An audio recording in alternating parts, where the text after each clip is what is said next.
시작이 됐습니다. 지난달 4월을 돌아보면요. 트럼프발 관세 불확실성에 시장이 울고 웃고 그야말로 변동성이 큰 장세를 보여줬었습니다. 관세에 대한 우려가 여전히 5월장에도 있지만 그래도 이전보다는 관세 협상에 대한 움직임이 나오고 있는데요. 당장 연휴로 우리 시장 다음 주에 쉬어갑니다. 5월 시작과 함께 증권사 센터장들은 5월 시장을 어떻게 전망하고 있는지 알아보도록 하겠습니다. 계속되는 관세 전쟁, 특히 트럼프 대통령이 관세에 대한 발언들을 자주 번복하면서 시장의 변동성을 키웠는데요.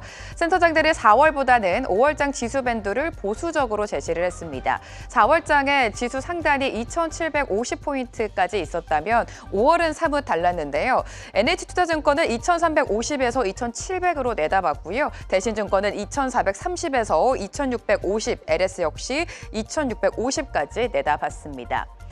대부분의 센터장들은 관세 협상에 대한 기대감을 호재로 꼽았습니다. 호재와 악재 하나씩 살펴봐야 될 텐데 내년 11월 중간 선거를 앞두고 있죠. 3분기부터는 미국 국채 발행 규모가 확대될 가능성이 큰데요. 국채 발행을 위해서는 미국 국채에 대한 수요 확대가 필요하죠. 따라 3분기 이전 관세 협상이 큰 진전을 보일 것으로 내다보고 있습니다. 하나씩 살펴보도록 하죠. 일단 호재는 LS증권은 관세 협상에 대한 기대 역시나 꼽아주셨고요. 4명의 센터장 모두 미중 갈등 완화, 관세 협상에 집중을 했습니다. 국내 추경에 대한 기대감 역시 좀 부각이 되고 있는 상황인데요. 중국과 유럽에 이어서 한국도 재정정책과 통화정책에 동시에 요입이 된다면 내수 경기가 회복될 수 있겠다, 이런 기대감이 커지고 있는 상황입니다. 거기다가 외국인의 순매수도 유입될 수 있다라는 긍정적인 전망도 호재로 꼽히고 있고요. 중국의 경기 회복 그리고 중국 경기 부양책이 적극적으로 시행이 된다면 내수 회복에 대한 기대감 역시 호재 포인트로 꼽히고 있습니다. 그 밖에도 미국의 감세안 그리고 금리 인하에 대한 기대감도 꼽히고 있고요. 역시나 집중하는 거는 국내 추경 기대감이 될 것 같습니다. 악재도 살펴보도록 하죠. 악재는 역시나 여전히 끝나지 않고 있는 관세의 불확실성입니다. 미중 간의 갈등이 지속되면서 경기 침체에 대한 우려는 커지고 있고요. 미국 경제 지표도 부진한 모습을 보여주고 있습니다. 트럼프가 관세에 대해 강경한 스탠스를 유지한다면 설비 투자가 위축되는 등 하드 데이터 부진이 유발될 가능성이 큰 상황인데요. LS증권 최가격 센터장 역시 하드 데이터 부진 우려를 악재로 꼽았고요. 역시나 경기 침체에 대한 우려, 인플레에 대한 우려도 악재 포인트가 될 것 같습니다. 김명일 대신증권 센터장 역시 미국의 관세 전쟁을 불확실성으로 꼽았고요. 연준의 신중한 스탠스 역시 시장을 짓누를 수 있다라고 평가를 한 것 같습니다. 수입 물가가 상승을 한다면 당장의 인플레이션 리바운드 가능성이 매우 높아지죠. 그렇게 된다면 연준의 완화적인 정책 또한 기대하기 어렵다라는 점이 시장의 부담 요인으로 작용할 것으로 보입니다. 미중 갈등이 지속되면서 시장의 변동성 4월장에 이어서 5월장도 좀 이어질 것이다, 이렇게 예상을 하고 있고요. NH투자증권 조수홍 센터장 역시 미국 경기에 하드 데이터가 악화될 우려가 크다, 악재로 꼽아주셨습니다. 5월 시장 상승이 기대되는 섹터는 어디가 있을까요? 살펴보도록 하죠. 첫 번째로는 바로 자동차입니다. 그동안 관세 우려로 주가가 굉장히 많이 빠졌는데요. 현대차그룹은요, 미국에서 적극적인 투자 계획을 발표하고 선제적으로 대응을 하고 있습니다. 자동차 업종 자체가 펀더멘탈 대비해서 밸류에이션 매력이 높기 때문에 센터장분들은 주목을 했고요. 반도체도 마찬가지인 것 같습니다. 최근에 좀 조정이 나왔기 때문에 5월장 상승이 기대되고 있고, 마지막 섹터는 건설입니다. 건설주는요, 국내 경기 부진에 따른 금리 인하가 예상이 되고 금리가 떨어지게 된다면 주택 시장이 회복될 것이고 거기다 더불어서 원전과 같은 인프라 투자 수요가 확대되고 있다는 점도 기회 요인으로 꼽고 있습니다. 이 밖에도 다른 섹터들 살펴보도록 하겠습니다. 여전히 관세라는 불확실성 속에서 그동안 고점 대비 낙폭이 과한 종목들이 많습니다. 낙폭과대 업종, 거기다가 실적은 탄탄한데 주가가 저평가되어 있는 섹터를 봐야 된다라는 말들이 나오고 있고 고요. 그 밖에도 추경이나 상법 개정안 등 정책에 대한 기대감이 확대되면서 내수주에도 좀 집중하자라는 게 의견이었습니다. 관세 불확실성에 여전히 쉽지 않은 시장이지만 5월장보다는 4월장이 상승하기를 기대해 보도록 하겠습니다. 센터장분들의 의견 참고해 보시면서 시장 대응해 보시기 바랍니다.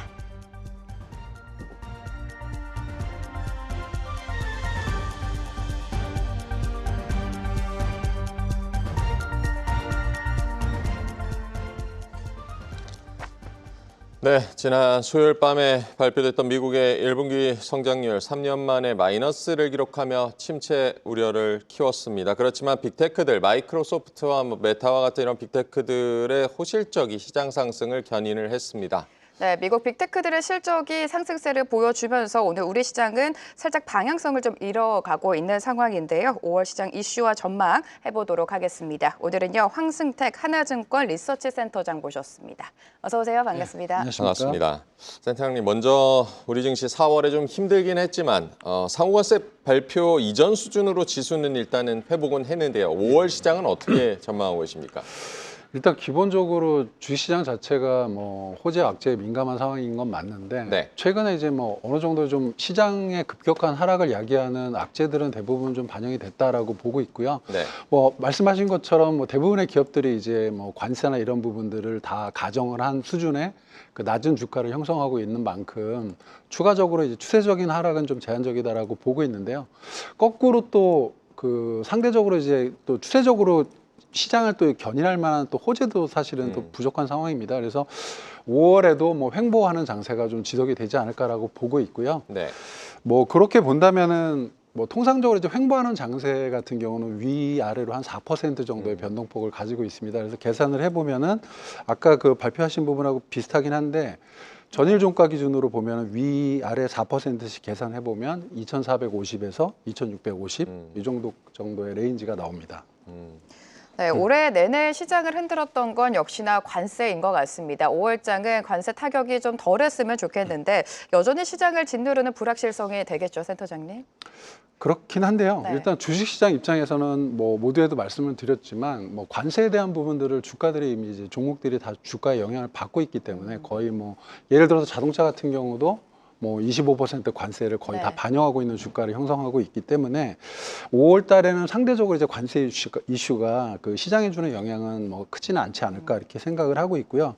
여기에 이제 그 저희 나라 포함해서 일본, 인도, 영국, 뭐 이탈리아 이런 국가들이 지금 미국하고 이제 협상을 하고 있는 상황이고 중국도 미국과 협상을 시작을 했습니다. 물론 좀 길게 갈 것으로 보고 있고 과거에도 트럼프 일기 때도 미중 협상이 1년 6개월을 지속을 했었거든요. 네. 그래서 좀 길게 가긴 하겠지만 일단 시작은 됐다라는 점에서 관세에 대한 불안감이 많이 좀 해소가 되지 않았을까라는 생각이 들고요.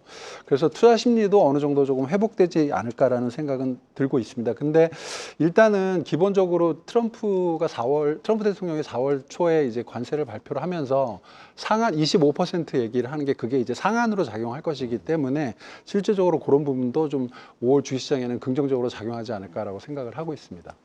네, 말씀하신 대로 트럼프 일기에 1년 6개월이 걸린 미중 협상이 중요할 텐데요. 트럼프의 주장처럼 뭐 빠르게 끝나지는 않을 것이다라는 예상도 지금 많아지고 있고요. 트럼프의 지지율도 지금 연일 하락하고 있다는 소식들도 나오는데 트럼프 대통령이 관세를 완화할 가능성에 대해서 어떻게 보고 계십니까? 근데 기본적으로 그 관세율을 높이면은 네. 그 교역량이 감소를 합니다. 수출 수입이 감소를 하고 그래서 그 따져보면은 미국의 관세가 1% 정도 오를 때 그 상관계수를 살펴보면 마이너스 0.7 정도가 되거든요. 그러니까 관세가 1% 세율이 1% 올라가면 교역량은 0.7% 감소하는 수준입니다. 그래서 결국에는 미국에도 좋을 게 없고 그 관세율 인상으로 해서 뭐 무역 적자를 해소하겠다라는 부분들은 달성하기 어려운 목표가 되지 않을까라고 생각을 하고 있고요. 네. 그 세수하고 세율을 그리는 그 레퍼 곡선을 감안을 해보면 그 관세를 통해서 세수 확보도 이렇게 수월하지는 않을 것이다라고 판단을 하고 있습니다. 뭐 물론 이제 그 유럽이나 뭐 당장 중국도 그렇고 이제 뭐 보복 대응 뭐 이런 부분들에 대한 얘기도 하고 있고 뭐 그다음에 기업들이 소비자 가격에 관세를 전가할 것이다 이런 얘기도 하고 있지만 실질적으로 이제 그 각국이 있는 피해를 감안을 하면 이런 액션들은 뭐 쉽게 취하기는 좀 어렵지 않을까라고 생각을 하고 있고요.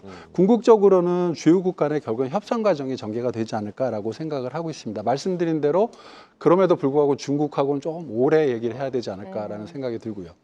네, 미국과 중국 간의 갈등은 아무래도 지속될 것이다 이렇게 내다봐 주셨는데 트럼프 감세안이 언제 시작될지도 지금 시장은 집중하고 있습니다. 정책의 초점이 감세로 만약에 이동을 한다면 시장에는 긍정적인 요인이 되겠죠? 그렇죠. 네. 예, 일단은 기본적으로 뭐 감세라는 게 법인세 인하를 이제 네. 주축으로 하고 있는 네. 건데 기업들이 법인세를 안 내면 이익은 늘어나는 부분이니까 분명히 긍정적이다. EPS 개선 효과가 있으니까 그리고 투자 심리에도 개선이 되고 그다음에 주시장의 긍정적인 재료로서 역할을 할 거다라고 보고 있는데요.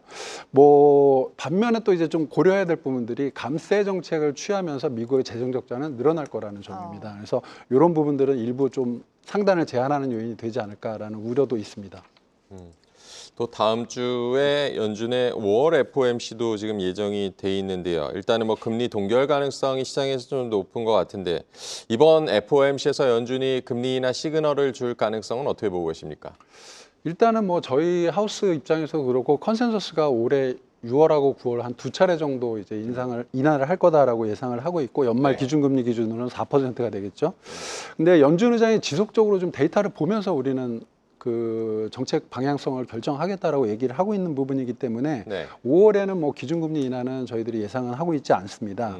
여기에 이제 그 4월 초에 이제 트럼프 대통령이 그 파월 의장의 해임에 대한 압박을 했었죠. 네. 근데 거기서 이제 한 발 물러난 상황이기 때문에 더더욱 이제 5월 달 금리 인하보다는 6월 달 가능성이 훨씬 높아졌다라고 보고 있고요.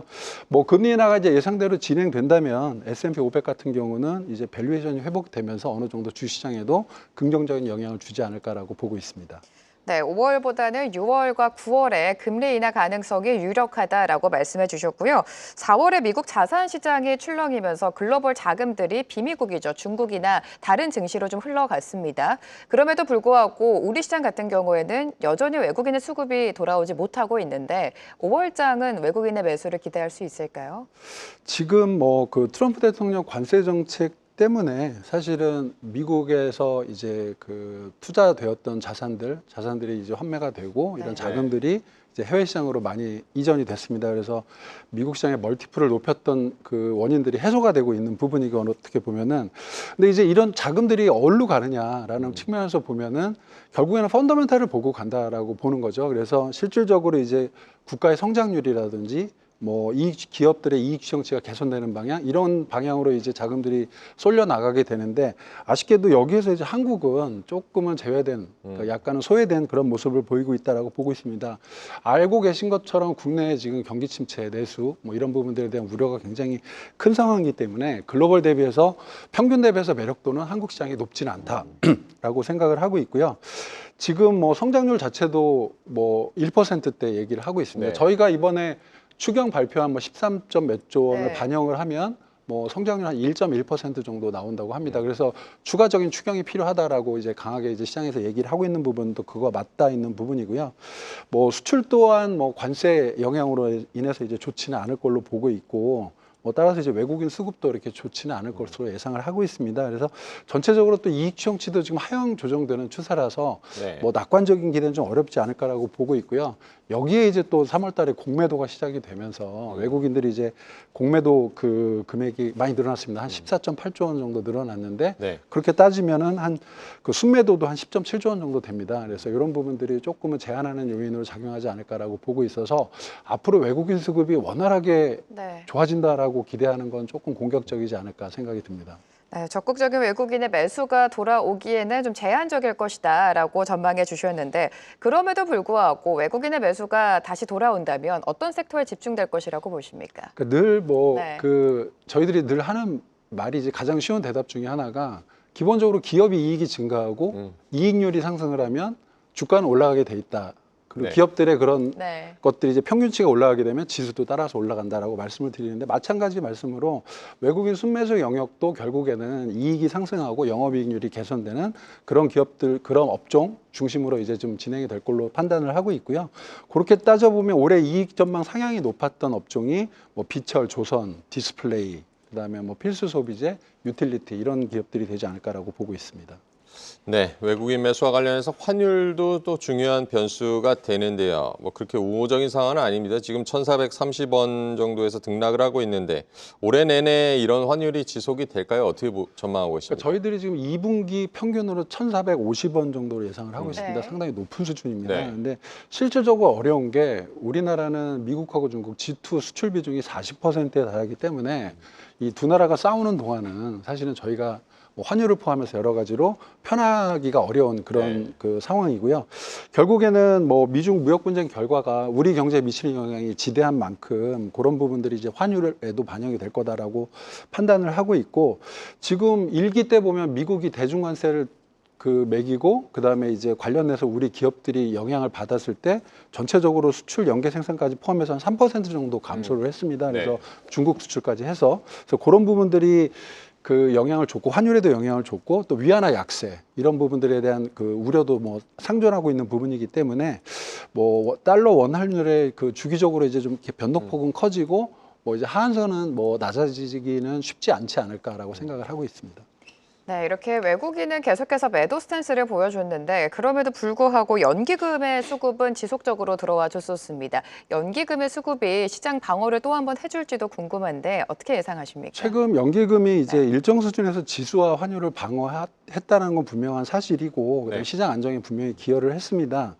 지금 뭐 국내 주식 비중을 어느 정도 가져가야 되기 때문에 뭐 저점 매수 이런 네. 부분들이 좀 적극적으로 있었던 것으로 판단이 되고요. 다만 그 연기금도 기본적으로는 수익률을 제고하는 그런 뭐 전략을 가져가고 있기 때문에 장기적으로 이제 추세적으로 매수한다기보다는 일단 밸류에이션 기반으로 밸류에이션이 떨어지면 매수를 하고 이런 그 추세가 지속이 되지 않을까라고 보고 있어서 지속적으로 시장을 견인할 것이다라는 기대는 좀 어렵지 않을까라고 생각을 하고 있습니다. 네, 연기금이 어쨌든 방어 역할을 하고 있다라고 봐야겠습니다. 올해 1분기 이제 AI 성장 기대감에 좀 의구심이 생기면서 우리 반도체주에도 좀 영향이 있었는데요. 삼성전자 확정 실적도 나왔고요. 앞으로 우리 반도체 기업이나 섹터 전망은 어떻게 보고 계십니까? 삼성전자 메모리 부분 영업이익이 QOQ로 32% 증가를 했습니다. 뭐 상대적으로 잘 나왔고요. 지금 뭐 방향성 자체는 그 모두의 이제 뭐 마이크로소프트 말씀도 하셨지만 네. 실적이 잘 나왔어요. 그리고 컨퍼런스 콜에서도 지금은 아직까지는 그 공급보다 수요가 많다. AI 쪽에서. 그래서 이런 쪽으로 AI 투자에 대한 부분들은 계속적으로 공격적일 것이다라는 얘기도 있었고요. 그래서 실질적으로 AI 성장 기대감은 뭐 유지가 되지 않을까라고 생각을 하고 있고, 특히 이제 뭐 이거 관련해서 뭐 그 SK 하이닉스 같은 경우도 HBM 실적 굉장히 견고했습니다. 그래서 그리고 2분기에 이제 메모리 가격이 조금 올라가는 부분들도 이제 상승 반전하는 부분들도 기대를 해볼 수가 있기 때문에 2분기하고 하반기 실적은 뭐 그 반도체 부분에서는 좀 양호하지 않을까라고 보고 있는데, 다만 이제 그 글로벌 테크 기업들이 그 수요 불확실성은 계속 얘기를 하고 있습니다. 네. 그래서 이 수요가 앞으로 경기가 침체가 되면, 미국 경기가 침체되면 수요에 대한 얘기들이 나올 수밖에 없기 때문에 그런 부분들은 좀 민감하게 업데이트하면서 지켜봐야 되지 않을까라고 보고 있습니다. 네, AI 성장 기대감과 함께 또 랠리를 보여줬던 게 전력기기 관련주였습니다. 전력 수요가 눈에 띄게 증가할 것이다라는 기대감 속에 관련주들이 좀 시세를 내줬었는데 AI 산업 기대감이 커지면 커질수록 전력기기, 전력 수요도 여전히 봐야 되는 겁니까? 예, 여전히 뭐 네. 긍정적으로 보고 있고, 좀 전에 말씀드린 것처럼 AI 투자에 대한 긍정적인 방향성에 대해서 말씀을 드렸는데 그런 부분들이 네. 연결이 되는 부분이다라고 생각을 하고 있고요. 그래서 뭐 특히나 또 이제 전력기기 업체들이나 뭐 유틸리티 기업들 코멘트하는 걸 보면은 아주 견조하다는 얘기들을 하고 있고, 여기에 이제 그 미국에서의 그 리쇼링 이제 되는 부분들하고 또 노후 설비 교체 수요 이런 부분까지 감안을 하면 뭐 공급자 우위의 시장이 계속 지속이 되지 않을까라고 판단을 하고 있습니다. 그래서 가격은 계속해서 오르고 있고, 관세도 뭐 이런 그 공급자 위주 시장에서는 관세를 가격에 전가할 수가 있기 때문에 관세 우려도 제한적이다라고 보고 있어서 앞으로 좀 긍정적으로 기대해봐도 좋지 않을까라고 보고 있습니다.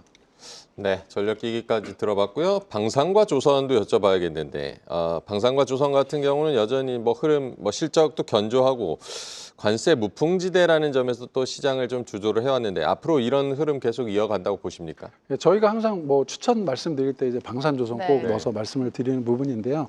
뭐 여러 가지 이제 뭐 업황 사이클이나 뭐 정치적인 역학관계 이런 부분들이 굉장히 우호적으로 흘러가고 있기 때문에 방산과 조선은 계속 좋지 않을까라고 보고 있고요. 네. 지금 그 조선업 같은 경우는 신규 설비 확대가 제한된 상황입니다. 이게 어차피 이제 그 그 굉장히 커다란 인프라 역할을 하기 때문에 네.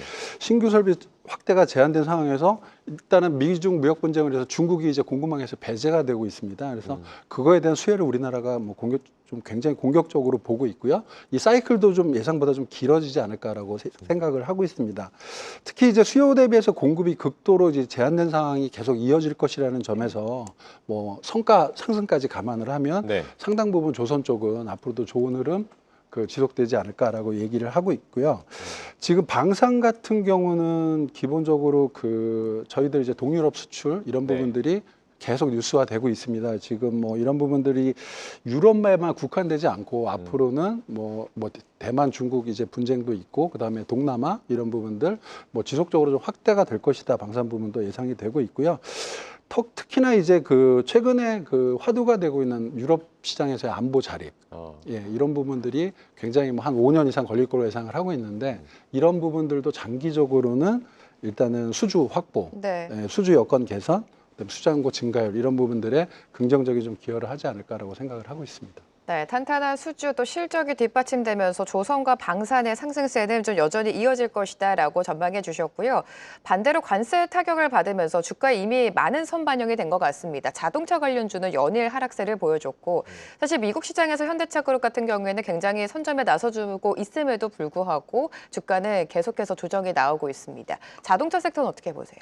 그나마 다행스럽게 조금 완화 조치가 나왔죠. 네. 최근에 네. 나와서 올해 3.7 계산을 해보면 한 3.75% 내년에 한 2%대 이렇게 뭐 효과가 있다라고 네. 저희 자동차 담당 애널리스트가 얘기를 하고 있는데요. 완화 조치가 나오면서 분명히 투자 심리에는 긍정적인 역할을 하고 있고 뭐 이미 주가는 25% 관세에 대한 부분을 다 반영을 하고 네. 있기 때문에 이런 개선안이 큰 폭이 아니지만서도 이제 주가에는 좀 긍정적인 기여를 하지 않을까라고 생각을 하고 있고요. 여기에다가 이제 밸류에이션 같은 경우도 PER 4배 정도 뭐 굉장히 낮은 수준입니다. 그래서 뭐 저가 매수에 대한 조건도 충분하다라고 보고 있고요. 뭐 주가가 낮다 보니까 배당 수익률도 굉장히 많이 올라가 있습니다. 현대차 같은 경우도 뭐 7%, 우선주 같은 경우는 9%까지 배당 수익률이 올라가 있는 상황이기 때문에 이런 부분들이 좀 긍정적인 투자 심리를 만들어내지 않을까라고 보고 있고요. 여기에 이제 뭐 자사주 매입 소각까지 얘기를 하고 있습니다. 그래서 자사주 매입 소각은 EPS 상승으로 연결이 되는 부분이기 때문에 이런 부분들 보면은 리스크보다는 좀 상승 쪽에 좀 무게감을 두는 게 맞지 않을까라고 생각을 하고 있습니다. 네, 이번 미국과의 그 관세 협상을 보면 중국이 전과 다르게 좀 관세 충격에 미리 좀 대비를 많이 한 분위기인데요. 중국 이제 경기 부양에도 나서고 있고 1분기 성장률 같은 경우도 지금 뭐 예상치를 상회를 했고요. 중국의 경기 회복 기대감 그리고 중국 관련주에도 관심도 괜찮다고 보십니까? 일단은 뭐 중국 시장에 대해서는 뭐 상당히 이제 긍정적으로 이제 기대를 하고 있는 상황이고요. 물론 이제 미중 무역 분쟁 때문에 분명히 긍정적인 이슈는 아닙니다. 뭐 중국에 있어서 부정적인 영향을 분명히 줄 것이다라고 네. 보고 있긴 하지만 그에 대비해서 이제 1기 때와는 달리 굉장히 많은 부분들을 중국이 준비를 해왔고 그다음에 이미 경기 저점을 좀 많이 지난 상황입니다. 그래서 내수 같은 경우도 뭐 거의 바닥이다라고 보고 있는 상황이고요. 지금 또 최근에 얘기 들어보면은 이제 5% 성장률을 지키기 위해서 부양책이라든지 네. 추경 뭐 이런 내수 중심의 패키지성 대책들이 지금 준비가 되고 있다라고 알려지고 있기 때문에 이런 부분들이 분명히 좀 긍정적인 영향을 줄 것이다라고 보고 있고요. 올해 중국 내수 같은 경우는 뭐 소비 경기가 좀 구조적으로 일단 침체를 탈출했다라고 보고 있고요. 그다음에 거기에 정부의 이제 강력한 부양책이 뒷받침을 하고 있고 산업 사이클도 어느 정도는 재고 소진되면서 그 이후에 좀 긍정적인 흐름으로 진행이 되고 있기 때문에 소매 판매 증가율까지 감안을 하면 전반적으로 좀 개선이 될 것이다라고 판단을 하고 있고 소비주 투자 심리도 장기 저점에서 좀 반등을 시작했다라고 판단을 하고 있습니다. 전반적으로 지금 우리나라 이제 기업들이 중국 관련해서 늘 잘 아시는 것처럼 중국 증시와 관련된 국내 이제 업종이나 기업들 같은 경우 화장품, 그다음에 음식료, 여행, 외식, 그다음에 최근에 이제 한한령 관련된 얘기도 많이 나오는데 네. 이런 엔터주들 네. 이런 주까지 좀 감안을 해보시면 좋을 것 같습니다. 네, 한한령 이야기해 주셨는데 지난 주말 중국의 CCTV가 올해 하반기 K-팝 아이돌 그룹을 대거 초청해서 합창 공연을 기획하고 있다라고 밝혔습니다. 한한령 해제에 대한 기대감이 점차 좀 현실화가 되고 있는데 엔터도 최근의 흐름도 좋지 않았습니까? 관련 섹터 어디 보고 계세요? 일단 기본적으로 뭐 그 SM이 좋았고 그다음에 하이브 같은 경우도 뭐 아시는 것처럼 이제 BTS 멤버들이 다 제대를 하면서 올해 이제 2분기 말부터 되게 좋아질 것이다. 여기에다가 이제 중국 관련된 부분들이 이제 그 긍정적인 그 센티를 부여를 하고 있는 부분인데요. 뭐 한한령이라는 게 사실은 뭐 공식적으로 있는 단어는 아니지 않습니까? 근데 이 중국 정부의 여러 가지 이제 액션들을 보면은 앞으로 이제 중국 시장에서 엔터 쪽에 많은 기회가 열릴 것이다라는 기대감은 계속 올라가고 있는 상황입니다. 그래서 특히 이제 공연이나 이런 부분들에 대한 것들이 허용된다라는 점에서 전반적으로 좀 기대감을 가져도 좋지 않을까라고 생각을 하고 있습니다. 미중이 어쨌든 좀 강대강 모드로 무역 전쟁이 좀 격화가 된다면 우리에게 좀 기회가 되는 산업들은 좀 어디를 보고 계십니까? 뭐 전반적으로 이제 가장 쉽게 보는 게 이제 공급망 다변화가 되면서 전체적으로 이제 중국이 제외가 되고 그렇게 보면은 반도체라든지 특히 이제 2차 전지 같은 게 CATL 같은 회사가 굉장히 잘하고 있지 않습니까? 근데 이제 미중 무역 분쟁에 따른 미국의 압력으로 인해서 일단 우리나라 이제 2차 전지 업체들이 여지가 좀 생길 수 있다라는 측면이고요. 뭐 당연히 이제 방사는 말씀드린 대로 수혜를 볼 수 있다라고 판단을 하고 있습니다. 그리고 이제 뭐 직접 연관되지 않은 이제 그 중국과 미국에 직접 연관되지 않은 이제 기술 경쟁력 같은 경우도 부각이 좀 될 수 있다라고 보고 있고요. 다만 이런 부분들은 그때그때 좀 산업별로 차별화가 되기 때문에 선별적으로 좀 접근해야 되지 않을까라고 판단하고 있습니다. 네, 이렇게 5월장이 시작이 되면서 본격적인 대선 국면에 접어들기도 했습니다. 추경도 지금 결정이 난 상황인데 앞으로 여러 가지 좀 정책 모멘텀, 정책 관련주들이 시세를 내줄 것 같아요. 어떤 섹터 보고 계십니까? 뭐 그 정부 재정 정책 확장 그러면 제일 대표적으로 꼽히는 게 건설이죠. 건설, 인프라, SOC, 그다음에 뭐 친환경 또 요즘에 얘기 나오고 있고 그다음에 그 서민 경제하고 민생 안정 얘기가 많이 나오잖아요. 그래서 소비 관련주들도 부각이 될 가능성이 높다라고 보시면 될 것 같고요.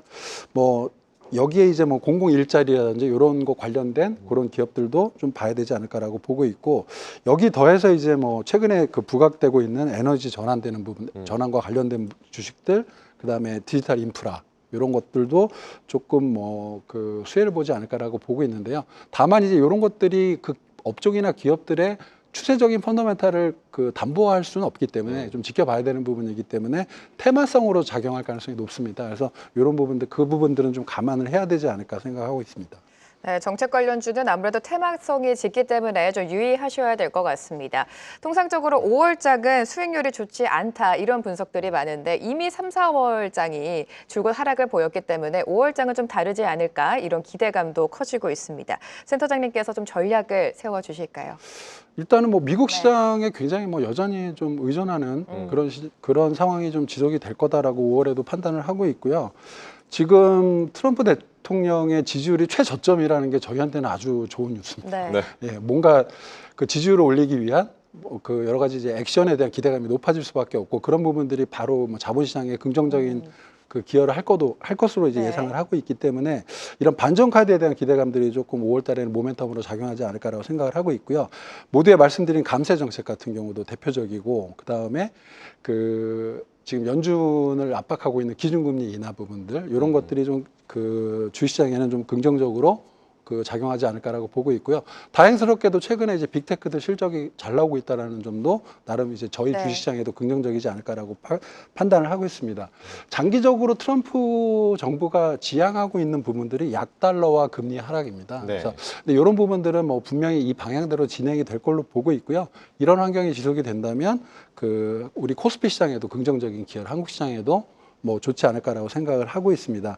근데 다만 이제 요렇게 이거와 또 우리 기업들의 펀더멘털 개선과는 별개로 봐야 되는 부분이기 때문에 이런 부분들보다는 그러니까 그 뭐 이익 개선이나 이런 것들보다는 이런 장세에서는 밸류에이션이 좀 올라가는 이제 그런 부분에서 좀 접근하는 게 맞다라고 판단을 하고 있고요. 이런 측면에서 보면 최근에 이제 PER 밸류에이션이 많이 하락한 화학이나 반도체, 그다음에 뭐 철강 이런 업종들이 좋지 않을까라고 판단을 하고 있습니다.